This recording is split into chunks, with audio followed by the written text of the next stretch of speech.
vision of what we're building is a data ecosystem for natural environments. And a lot of that, we can use satellite imagery or people, but really to automate that and be able to get the data you want.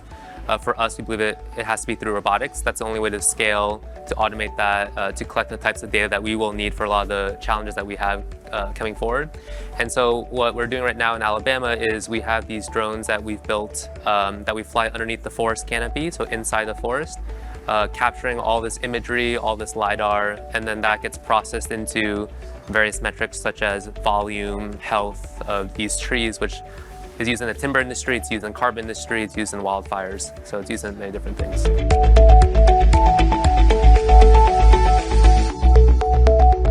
Yeah, I'm the CEO and co-founder of Treeswift, and I've been there from the start, so around 3 years now.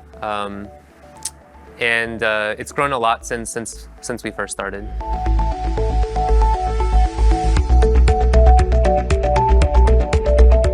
Yeah, so the idea of Treeswift started in my PhD. So I come from Dr. Vijay Kumar's lab. He's the Dean of Penn Engineering from the GRASS lab here at UPenn. And my research was on robotics for agriculture and forestry. I had done a lot of work in agriculture using robotics and machine learning to detect apples and oranges in orchards. And then I saw a lot of these interesting problems in forests where you also need to get this information, but it's very challenging to get. It was really exciting because the importance of forests are increasing because of these nature-based solutions towards climate change. And it became very clear to me that we needed technology to create a data foundational layer, and that's what my PhD was about. And so that's how I started Treeswift.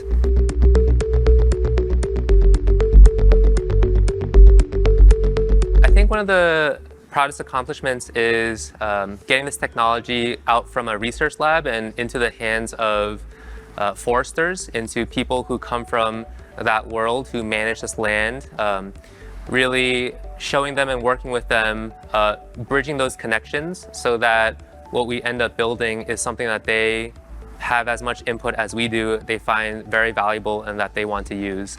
And I think that has been a big challenge for a lot of technology, is actually finding the users on the actual users and building something that they want to use as opposed to something that's just cool.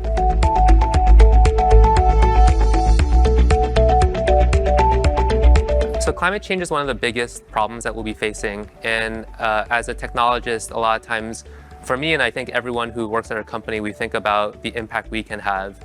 And I think a lot of, in specifically robotics, there's a lot of potential in what it can do in being able to go into these very complex environments, capture that data, and really with that data, it will serve as a foundation. What we want it to be is the foundation for all of the markets, policies, decisions that are being made about climate change in the decades to come.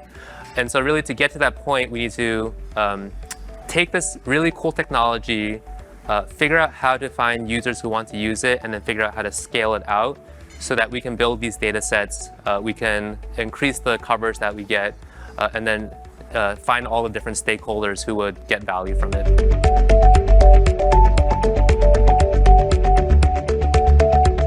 I think one of the best parts comes from the fact that I came from the PhD labs here, the research labs.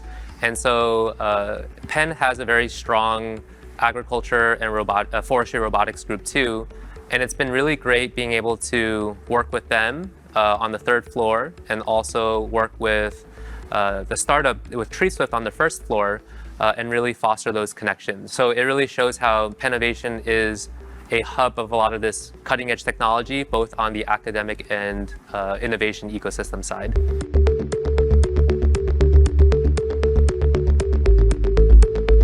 Yeah, so I would call our company a COVID startup in that when we really started bringing on the first employees, it happened at the start of the pandemic. And it's definitely a challenge figuring out how to work together when it just wasn't safe to be in the same room, especially because we work a lot with hardware. We work very collaboratively. But one of the big silver linings has been we've been able to really create a culture around remote work, which is very powerful, a hybrid remote work model, where I think that is one of our advantages is that as opposed to a company that's been around for 3-4 decades and is trying to shift from 1,000 people working in an office to 1,000 people working remotely, we could build that all from scratch. And that allows us to be very attractive for new candidates. It allows us to increase our net for potential talent. We can hire people in Georgia or North Carolina and not have them come to Philadelphia. And so that's been really powerful and something that we've been really actively shaping our company around.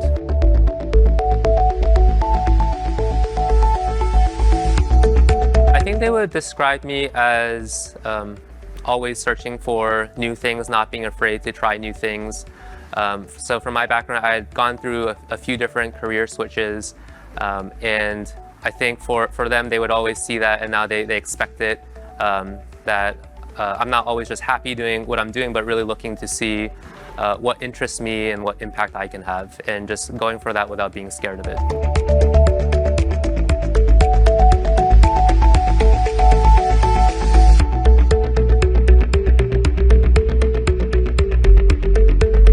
I definitely like Petrucco, the pizza.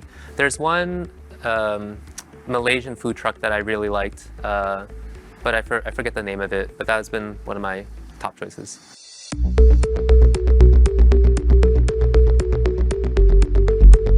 I originally wanted to be a foreign service officer. Actually, one of our most recent hires who joined a couple weeks ago, I actually met through a study abroad program in Jordan. And then we reconnected over a decade later and was able to tell him about Treeswift, and he got very excited. And then that switched into wanting to be in the finance world. And ultimately, after kind of going through that, really realizing that what I liked was technology, was creating things, and that led me to Penn and then finally Treeswift.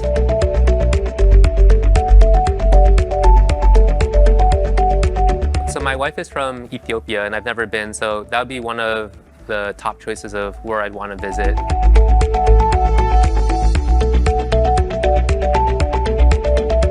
Thanksgiving, because to me it's like the start of many holidays that are very condensed together.